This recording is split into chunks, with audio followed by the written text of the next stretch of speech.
بسم اللہ الرحمن الرحیم۔ آج کی تلاوت میں سورہ انبیاء کا بقیہ حصہ شامل ہے جو کہ مکی صورت ہے۔ سورہ حج مدنی صورت ہے، سورہ مومنون مکی صورت ہے، سورہ نور شروع ہوتی ہے، اس کے پہلے 2 رکوع شامل ہیں، یہ بھی مدنی صورت ہے۔ اور سورہ انبیاء کا رکوع 5 سے 7 تک اختتام تک، سورہ حج کے رکوع نمبر 1 سے 10 یعنی پوری صورت، سورہ مومنین کے 6 رکوع شامل ہیں، سورہ نور کے پہلے 2 رکوع شامل ہیں۔ اور اس میں جو قصہ سلسلہ چل رہا تھا سورہ انبیاء میں، وہ حضرت سیدنا ابراہیم علیہ السلام کا وہ والا قصہ ہے جس میں آپ نے اپنی قوم کے شہر کے اندر ایک بت خانے میں داخل ہو کر کلہاڑا لے کر کے ان کے کسی کے بازو اور سر قلم کر دیا، اور وہ لوگ جب میلے سے واپس آئے تو کہا کہ یہ کس نے کیا ہے؟ تو جو حضرت ابراہیم کو جانتے تھے انہوں نے کہا کہ وہ اس نوجوان نے کیا ہے، وہ جو اللہ وحدہ لا شریک کی طرف دعوت دیتا ہے، بلاتا ہے لوگوں کو، اس نے کیا ہوگا، اس کو بلایا جائے۔ اب پھر حضرت ابراہیم کو بلایا گیا، پھر وہ نمرود کی جو عدالت تھی اس میں کیس چلایا گیا۔ لامحالہ طور پہ نمرود کے اپنے کار پرداز تھے، انہوں نے فیصلہ سنا دیا کہ اس کو آگ میں جلا دیا جائے۔ تو اس قصے کو اللہ رب العزت نے اس رکوع میں بیان فرمایا۔ پھر اس کے لیے ان کے لیے آگ جلائی گئی، پھر آگ بڑے اہتمام کے ساتھ جلائی گئی، چونکہ وہ ایک مذہبی عبادت گاہ بن چکی تھی ان کی آگ جلانا بھی۔ پھر اس آگ میں سے کیسے اللہ رب العزت نے آگ کو حکم دیا، چونکہ یہ فینومیناز آف جو نیچر ہیں، آگ ہے، پانی ہے، یہ ہوا ہے، یہ سورج ہے، چاند ہے، یہ تو ڈائریکٹلی اللہ کے تابع ہیں نا۔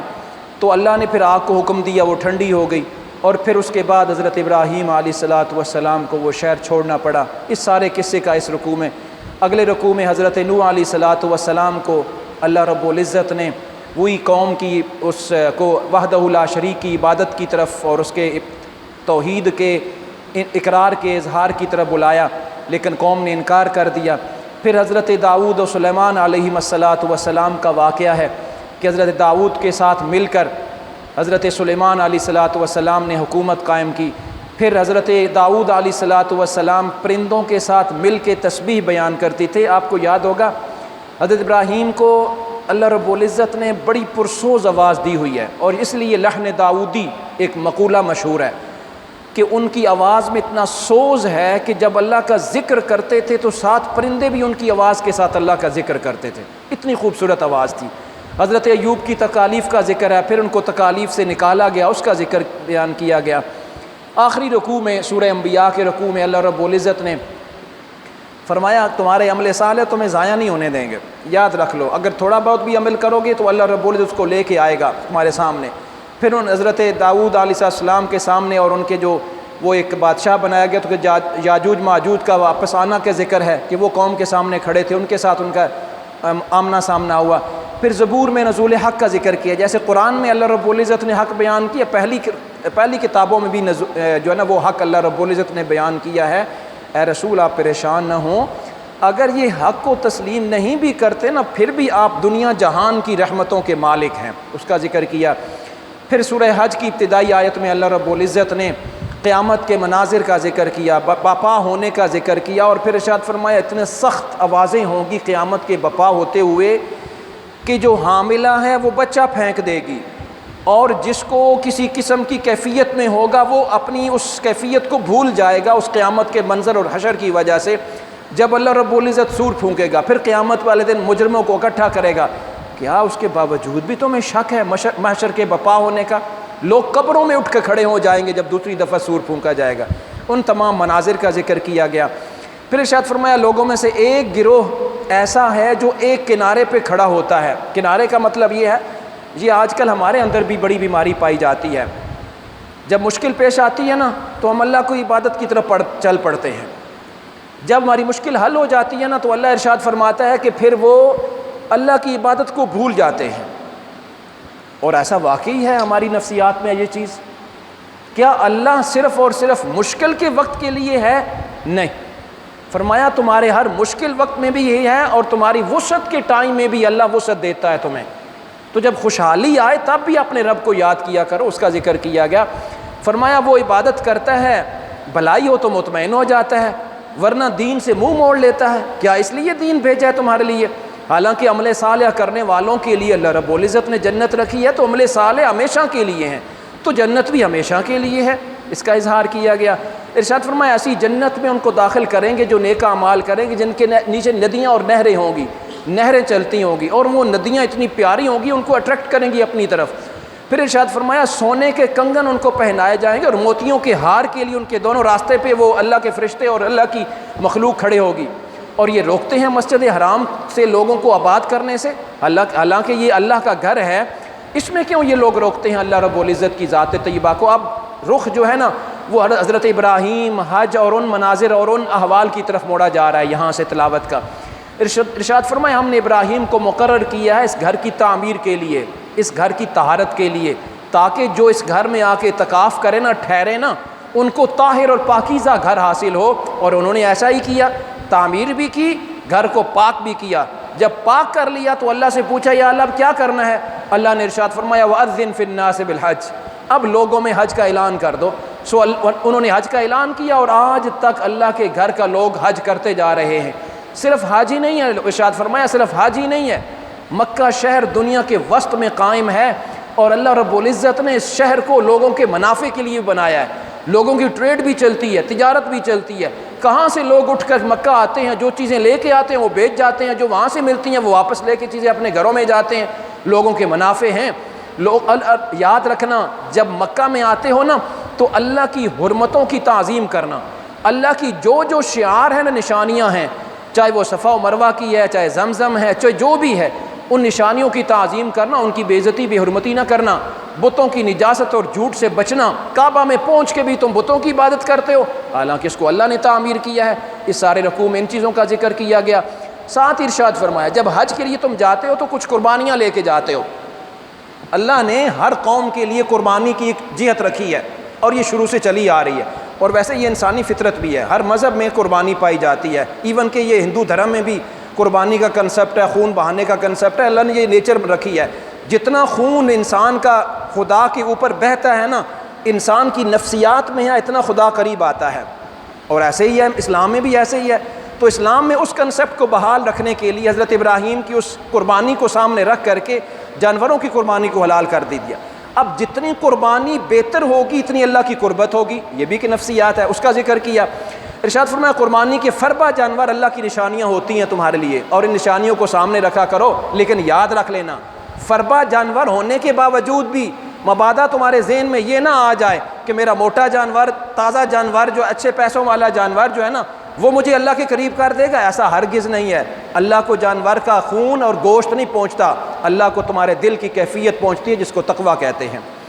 ارشاد فرمایا جن کو ان لوگوں نے نکالا ہے نا اپنے گھروں سے، ان کو میں قتال کی اجازت دیتا ہوں، جہاد کی اجازت ہے، یہ بھی ان کے ساتھ جہاد کریں، جن کو انہوں نے گھروں سے نکالا ان کے ساتھ جہاد کریں۔ مہاجرین کی تعریف کی گئی، کیوں انہیں نکالا گیا؟ اللہ کے نیک بندے تھے، اللہ کے راستے پر نکلے ہیں، تو اللہ کے نام کی وجہ سے ان کو اپنے گھروں سے نکال دیا گیا۔ اے نبی صلی اللہ علیہ وسلم یہ آپ کو جھٹلاتے ہیں اسی وجہ سے کہ ان کی جہ اور ان کی منازل اور ان کی کیفیات جاتی ہیں، ان کی وجاہت جاتی ہے، تو اس لیے یہ آپ کو جھٹلاتے ہیں۔ اسی طرح انہوں نے پہلے حضرت نوح کو، عاد کو، ثمود کو، ابراہیم کو، لوط وغیرہ کے انبیاء کو بھی جھٹلایا تھا انہوں نے، اور یہ بھی ایسا ہی مکہ والے کر رہے ہیں۔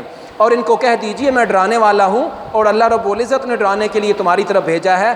لوگوں کے دلوں میں شیطان وسوسے ڈالتے ہیں کہ ہر قوم میں لوگ شک میں مبتلا ہو جائیں، تاکہ اور شک کرتے کرتے ایمان کو اللہ رب العزت ان کو نصیب بھی نہیں لاتا اور موت واقع ہو جاتی ہے، پھر یہ پچھتاتے ہیں۔ مہاجرین پر اللہ کا فضل ہو کے رہے گا، پھر اللہ انہیں داخل کرے گا جنت میں، اور ابدی جنت میں داخل کرے گا۔ یاد رکھ لیجئے ہر تکلیف کے بعد آسانی ہے۔ ہجرت کے اس مرحلے میں اپنے گھر کو چھوڑنے کے بعد ان کے مقدر میں آسانی بھی ہے، اور دنیا نے دیکھا مدینہ اسٹیٹ بنی، حکومت بنی، لوگوں کو وسعتیں نصیب ہوئیں، لوگوں کو آسانیاں نصیب ہوئیں۔ ہم نے زمین و آسمان کو اے امت محمدیہ تمہارے لیے، لوگوں تمہارے لیے مسخر کر دیا ہے۔ ہر امت کے پاس عبادت کا ایک سٹرکچر آتا ہے، عبادت کا ایک طریقہ وضع کیا جاتا ہے، وہ اس طریقے کے مطابق عبادت کرتے ہیں اور اللہ کو راضی کرتے ہیں۔ تمہیں کیا ہوا؟ تم نے آپس میں جھگڑنے شروع کر دیا اللہ کی ذات کے بارے میں کہ وہ خدا کیسا ہے، وہ ہے یا نہیں ہے۔ جب تلاوت کی جاتی ہے نا تو یہ جو اللہ کی عبادت کرنے والے لوگ ہیں نا، ان کے دل، ان کے چہرے، ان کے دل مچلتے ہیں اور ان کے چہروں کے اوپر طمانینت آتی ہے، جس سے دنیا پہچان لیتی ہے کہ یہ اللہ والے ہیں۔ ارشاد فرمایا ایک مکھی بھی، وہ اللہ کے علاوہ جن کی بھی عبادت کرتے ہیں وہ ایک مکھی بھی پیدا نہیں کر سکتے، دنیا کو کیسوں کو اپنے سامنے رکھیں گے؟ اور اللہ کی پیداوار بہت وسیع ہے، اللہ کی قدر کو یہ لوگ نہیں پہچانتے کہ اس کی طاقت اور وجاہت کتنی ہے۔ اللہ بعض فرشتوں کو، وہ ہے نا کہ جبرائیل ہی کیوں لے کے آتا تھا وہی، کافروں کا یہ تقاضا تھا، یہودیوں کو بھی تقاضا تھا۔ ارشاد فرمایا اللہ بعض فرشتوں کو چن لیتا ہے جو اس کے پیغمبر بن جاتے ہیں اور اس کی وہی لے کے جاتے ہیں۔ اور اے امت محمدیہ، تمہیں بھی ملت ابراہیمی کی پیروی کرنی ہے، تمہیں اپنے باپ ابراہیم کی سنت پہ چلنا ہوگا۔ سورہ مومنون میں ابتدائی آیات میں اللہ رب العزت نے مومنین کی نشانیاں گنوائی ہیں، بہت ساریاں، بہت اچھے مراحل ہیں۔ نماز ہے، خشوع کے ساتھ پڑھتے ہیں مومن، وہ جو کامیاب ہو گیا وہ نماز جو خشوع کے ساتھ پڑھتا ہے۔ اور پھر بہت اس کے ساتھ ساتھ اگلی نشانیاں، زکوٰۃ دینے والا ہے، لغو باتوں سے بچنے والا ہے، اللہ کے سامنے جھکنے والا ہے، وہ ساری اپنی نماز کے اوقات کو ضائع نہیں کرنے والا۔ یہ سارے مومن کی نشانیاں بیان کرنے کے بعد ارشاد فرمایا انسان بڑا کم تر ہے، اپنی ذات کو پہچان بھول جاتا ہے۔ انسان کی پیدائش کے مراحل جانتے ہیں تم کیا ہیں؟ پانی کی بوند سے پہلے پیدا کیا گیا، پھر نطفے میں چینج کیا گیا، پھر علقہ، تھوڑا سا مضبوط سا گوشت کا لوتھڑا بنایا گیا، پھر مضغہ، اس گوشت کے ساتھ مزید ہڈیاں جڑتی گئیں، پھر ہڈیوں والا گوشت بن گیا، پھر کامل شکل و صورت بن گئی۔ جب کامل شکل و صورت بن گئی نا، اللہ نے اپنی بارگاہ خاص سے اس کے جسم کے اندر اپنی روح پھونک دی اور کامل انسان بنا دیا۔ پھر بھی موت تک یہ اللہ کو نہیں پہچانتا، یہ عجیب انسان ہے۔ سورہ نوح کی طرف حضرت نوح علیہ السلام کو اپنی قوم کی طرف بھیجنے کا منظر ذکر کیا گیا، اور پھر کتنا عرصہ وہاں پہ رہے، ان کی قوم نے انکار کر دیا۔ جنہوں نے انکار کر دیا ان کو چھوڑ کر باقیوں کو حضرت نوح علیہ السلام نے ہم نے کشتی بنانے کا حکم دیا، اس میں وہ سوار ہوئے۔ یہ قصہ بھی پہلے گزر چکا ہے۔ اور پھر ارشاد فرمایا آپ کی قوم کے سردار بھی آیات کو جھٹلاتے ہیں نا، جیسے نوح کی قوم کے سرداروں نے آیات کو جھٹلایا تھا۔